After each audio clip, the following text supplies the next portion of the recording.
Hello guys, நான் தான் உங்கள் காட்டில் விஜய் பேசுகிறேன். இந்த வீடியோவில் பார்த்தீங்கன்னா அப்பாகலிப்ஸ் 100% அப்டேட் பண்ணோட எபிசோட் நம்பர் 13 தான் பார்க்க போகிறோம். வீடியோக்குள்ளே போகிறதுக்கு முன்னாடி இந்த வீடியோக்கு லைக் போடாங்க, அந்த வீடியோக்கு லைக் போட்டு பாருங்கள். அப்படின்னா தான் இந்த வீடியோ நிறைய பேருக்கு ரெக்கமெண்ட் ஆகும். எனக்கும் அடுத்த வீடியோ கூட ஒரு சின்ன மோட்டிவேஷனாக இருக்கும். அதே மாதிரி இந்த வீடியோட பாஸ்ட் வீடியோ பார்க்காங்க, லிங்க் டிஸ்கிரிப்ஷனில் இருக்குது, மறக்காம போய் செக் பண்ணி பாருங்கள். அப்போ தான் இந்த வீடியோ எப்படி இருக்குன்னு சொல்லிட்டு உங்களுக்கு புரியும். சரி, ஓகே கைஸ், வாங்க வீடியோக்குள்ளே போகலாம். சாப்டர் 42 ஸ்டார்டிங்கில் பார்த்தீங்கன்னா வாங்க முன்னாடி பார்த்தீங்கன்னா ஜாம்பி முன்னாடி இருந்திருக்கும். அப்போ அவனும் பார்த்தீங்கன்னா அவங்க அம்மா சொன்னது எல்லாத்தையும் நினச்சி பார்த்துட்டு இருக்கான். அவங்க அம்மா என்ன சொல்லியிருப்பாங்க அப்படின்னு பார்த்தீங்கன்னா, டாடா நீ நல்லா நோட் பண்ணிக்கோப்பா, இந்த அம்மா எப்போவும் உனக்காக காத்திருப்பேன், நீ எப்போ திரும்பி வருவங்கிறக்காண்டி தான் உன்னோட அம்மா எப்பவும் காத்திருப்பேன், உன்னோட சேஃப்டி தான் எதாக இருந்தாலும் எனக்கு ரொம்ப முக்கியம் அப்படின்னு சொல்லிட்டு அவங்க சொல்லியிருப்பாங்க. அப்போ அதெல்லாம் பார்த்தீங்கன்னா இந்த வாங்கடாடோ பார்த்தீங்கன்னா நினச்சி பார்த்துருப்பான். அப்போ அவனும் பார்த்தீங்கன்னா, அம்மா என்னை மன்னிச்சிடுங்க, என்னால் இன்றைக்கி சர்வே ஆக முடியாது, என்னால் திரும்பி வந்து உங்களை பார்க்க முடியாது, என்னை மன்னிச்சிடுங்க அப்படின்னு சொல்லிட்டு, இல்லை நான் கண்டிப்பாக என்னாலும் சரி இங்கே சாக மாட்டேன், என்னோடய அம்மா வீட்டில் எனக்காக காத்துக்கிட்டு இருக்காங்க, நான் கண்டிப்பாக அவங்கள போய் பார்ப்பேன், இந்த ஜாம்பியும் கொல்லுவேன் அப்படின்னு சொல்லிட்டு அவனும் பார்த்தீங்கன்னா அந்த ஜாம்பியோட கன்னத்திலே பார்த்தீங்கன்னா பஞ்ச் பண்ணியிருப்பான். அதோட பார்த்தீங்கன்னா அதோட இடுப்பு பிடிச்சி பின்னாடி இருப்பான். ஆனால் அந்த ஜாம்பியும் பார்த்தீங்கன்னா கையை ஃப்ரீயாக தான் வச்சுருக்கும் பார்த்தீங்களா, அதனால பார்த்தீங்கன்னா அவன் முதுகில் குத்திட்டு அதுவும் பார்த்தீங்கன்னா ஒரு அட்டாக்கை பண்ணியிருக்கோம். அப்பயும் பார்த்தீங்கன்னா அவன் விடுறதா இல்லை, அவனும் அது கூட சண்டை போட தான் ட்ரை பண்ணுறான். அதெல்லாம் பார்த்துக்கிட்டு இருந்தால் லீக்கப்போ வந்துட்டு எக்ஸைட்டிங்காக இருக்குது, இது ரொம்பவும் எக்ஸைட்டிங்காக இருக்குது அப்படின்னு சொல்லியிருப்பான். அந்த வாங்கடாடுக்கும் பிளட்டு ரொம்ப லாஸ் ஆகிருக்கும். ஆனாலும் பார்த்தீங்கன்னா அது கூட பார்த்தீங்கன்னா அந்த டைம்லேயும் பார்த்தீங்கன்னா சண்டை போட ட்ரை பண்ணியிருப்பான். இதுக்கு மேலே எல்லாமே அவ்வளோதானா, அம்மா என்னோடய ஆட்டம் இங்கேயே முடிஞ்சிருச்சா, நான் அவ்வளோதான் சாக போகிறேன், நான் போயிட்டு வரேம்மா அப்படின்னு சொல்லிட்டு அவனுக்கு கீழே விழுக, சாகிறதுக்கு முன்னாடி கூட பார்த்தீங்கன்னா அந்த ஜாம்பியை கொண்டுட்டு தான் செத்துருப்பான். அதுவுமே பார்த்தீங்கன்னா கீழே விழுந்திருக்கும். அப்போ அவனோட லாஸ்ட் பிரத்தில் கூட, அம்மா நான் தப்பு பண்ணிட்டேன், நான் இவங்க பேச்சை கேட்டிருக்க கூடாது, என்ன மன்னிச்சிருங்கம்மா அப்படின்னு சொல்லிட்டு நினைப்பான். அப்போ பார்த்தீங்கன்னா அந்த ரோங்ஸாக இருந்துட்டு என்ன பரிதாபம் அப்படின்னு சொல்லிட்டு அவன் முன்னாடி அவமானப்பட்ட அந்த காட்ஸை வந்துட்டு கடைசியாக அந்த த்ரெட்டு எனக்கு முடிஞ்சு போச்சுப்பா அப்படிங்கிற மாதிரி பார்த்துருப்பானுங்க. மற்ற காட்ஸை வந்துட்டு சீக்கிரமே செத்துட்டானே பைபிளில் அப்படிங்கிற மாதிரி பார்த்துட்டு இருப்பானுங்க. அப்போ அந்த ஜாம்பிக்கிட்ட அவன் அடி வாங்கினதுனால அவனும் பார்த்தீங்கன்னா லைட்டாக ஜாம்பியாக மாற மாதிரி காட்டுறாங்க. அப்படியே பார்த்தீங்கன்னா சீனை கட் பண்ணி வெளியே நம்ம ஹீரோவை காட்டுறாங்க. நம்ம ஹீரோவை பார்த்தீங்கன்னா ஆளுங்க மாதிரியே அவங்க காட்ஸுக்கிட்ட போயிட்டு வேஷம் போயிட்டு, எனக்கு தெரியும் இவங்க உங்களை மனுஷங்க மாதிரியே நடத்துட மாட்டாங்கன்னு சொல்லிட்டு எனக்கு நல்லாவே தெரியும், இவங்களுக்கு நம்மலாம் ஒரு வீரங்கி மாதிரி தான் இல்லை, இந்த ஒரு வீரங்கிக்குள்ளே குண்டு செயல்படுற மாதிரி தான் நம்ம இவங்களுக்கு செயல்பட்டுக்கிட்டு இருக்கோம் அப்படின்னு சொல்லிட்டு அவன் சொல்லியிருப்பான். ஆக்சுவலி பார்த்தீங்கன்னா ஹீரோ ஆளு மாதிரி அவனுங்கிட்ட பார்த்தீங்கன்னா நடிச்சுக்கிட்டு இருக்கான். இப்போ ஒரு காட்ஸ் வந்துட்டு, ஆகாபி நீ எப்படா வளர்ந்த அப்படின்னு சொல்லிட்டு ஒருத்தன் கேட்டிருப்பான். அப்போ ஹீரோ பார்த்தீங்கன்னா, ஆகா வேஷம் களைஞ்சு போச்சு, மண்டையில் இருக்க கொண்டையை மறந்துட்டோம் அப்படிங்கிற மாதிரி இவன் குள்ளமாக இருப்பாங்கிற விஷயத்த நான் எப்படி மறந்தேன் அப்படின்னு நினைக்க, அதோட பார்த்தீங்கன்னா சாப்டர் 42 முடியுது.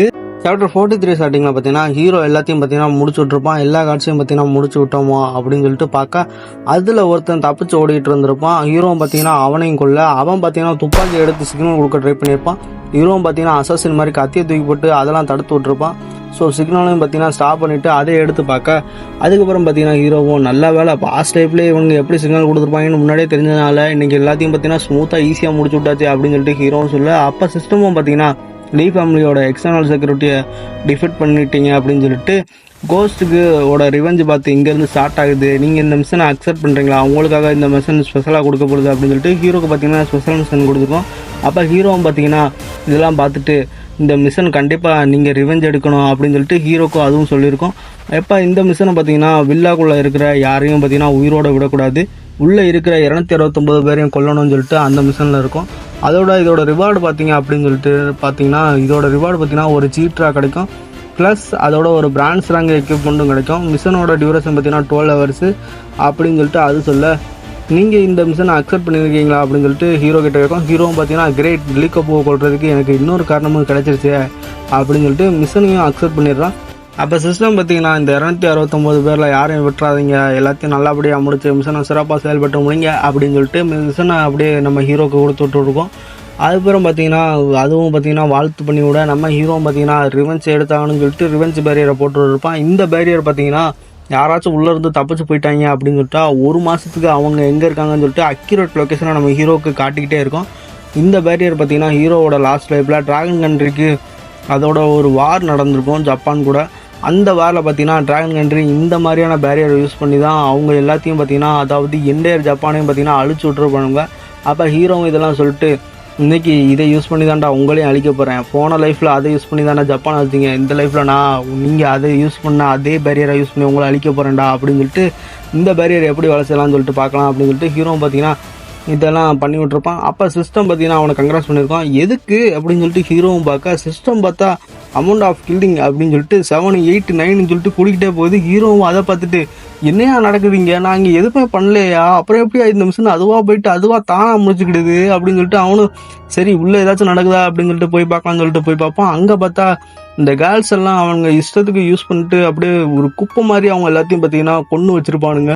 ஸோ அதனால கூட இல்லாட்டி முன்னாடியே ஹீரோ கொண்டவங்க மூலியமாக கூட இந்த மெஷர்மெண்ட் அதிகமாக இருக்கலாம். சிஸ்டம் அதை கூட மெஷர் பண்ணி கில்லிங் ரேஷ் இன்க்ரீஸ் பண்ணிட்டு இருக்கலாம். நான் என்ன நினைக்கிறேன்னா இப்படி தான் நடந்திருக்கணும்னு நினைக்கிறேன். நீங்கள் என்ன நினைக்கிறீங்கன்னு சொல்லிட்டு மறக்காம கமெண்ட் செக்ஷனில் கமெண்ட் பண்ணுங்கள்.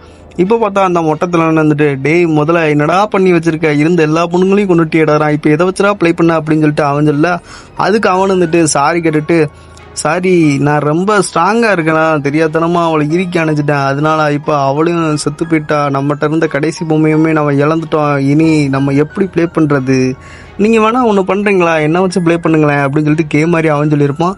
அப்போ மற்றவனுங்களை பார்த்தீங்கன்னா கோவப்பட்டு என்ன ஒன்றும் வச்சு ப்ளே பண்ணணுமா, என்ன ஒன்றும் வச்சு ப்ளே பண்ணணுமா அப்படின்னு சொல்லிட்டு கோவப்பட்டுருப்பானுங்க. அப்போ அந்த ரெட் கலர் ஹேர் இருக்கான் பார்த்தீங்களா, இவன் தான் பார்த்தீங்கன்னா ரோங் சாகாய்ஸ். எதுக்கு இந்த மாதிரி ஹேர் கலர் சேஞ்ச் பண்ணிக்கிட்டே இருக்கானுங்கன்னு தெரியல. இப்போ பார்த்தா அந்த ரோங் சான் வந்துட்டு இவன் எந்திரிச்சு வந்துட்டு என்னடா இது இருந்த வடையும் போச்சு அப்படிங்கிற மாதிரி அவன் பார்த்துருப்பான். அதோட பார்த்தீங்கன்னா சாப்டர் 43 முடியுது. சாப்டர் 44 ஸ்டார்டிங்கில் பார்த்தீங்கன்னா ரோங்ஸாவும் நான் இந்த மாதிரியான ஸ்ட்ராங்கான ஆறாவை இதுக்கு முன்னாடி உணர்ந்ததே இல்லையே, இது ஒரு மர்டர் ஆறா தானே, இந்த மாதிரி மோசமான ஆறா எங்கேருந்து வருது, கண்டிப்பாக இந்த ஆறாவோட கம்பேர் பண்ணால் என்னோட ஆறா ஒன்றுமே இல்லை அப்படின்னு சொல்ல, அப்போ அந்த லீக்கப்போ வந்துட்டு அந்த பர்சன் கண்டிப்பாக என்ன கொலை தான் வந்திருக்கானா, நான் அப்படி என்ன பண்ணேன் அப்படின்னு சொல்லிட்டு பயத்தில் கீழே விழுந்திருப்பான். அதோட பார்த்தீங்கன்னா பட்லர் பார்த்தீங்கன்னா தாங்கி பிடிச்சிருப்பாரு.